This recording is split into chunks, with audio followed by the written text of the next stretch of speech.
What is one item you never travel without? My day timer. And we actually, as a chamber, try to figure out a respectful way to manage Saskatchewan. Humility, because the most charming part of a Saskatchewan business culture is it's very much under-promise, over-deliver. We have vast, almost limitless resources, but a small population base. So a lot of the business models applied in other markets that deal with constrained resources and large population bases have to really be set on their ear so that they can apply in Saskatchewan. We've got distance to markets issues.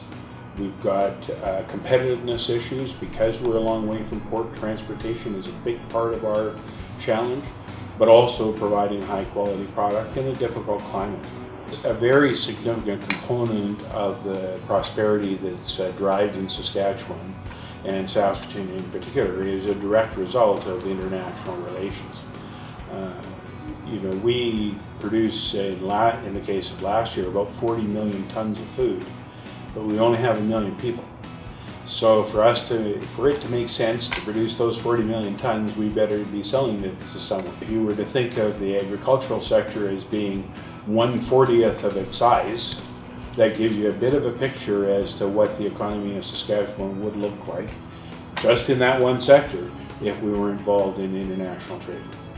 We've tried to do as much as we could as a chamber to create what we refer to as open architecture around creating accessibility. What was surprising to me was that how many of these young people, and we identified people that were second or third year that were starting to think about work careers, that they had a perception that there was a glass ceiling in Saskatchewan, and that is, I couldn't get in.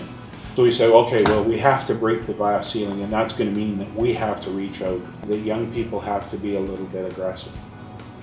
And that is not about being boisterous or disrespectful, just saying, how can I get involved? Say, I want to be involved, how can I help? And be persistent but respectful. So, because a lot of people will find themselves overwhelmed with their activity today. Because I'm busy too, right? Saying, I got a couple of students, what's the project? I got a couple of students, what's the project? And okay, this is what it's going to look like. But you have to work hard to create those opportunities for young people. And so just being persistent has a way of helping them through the process.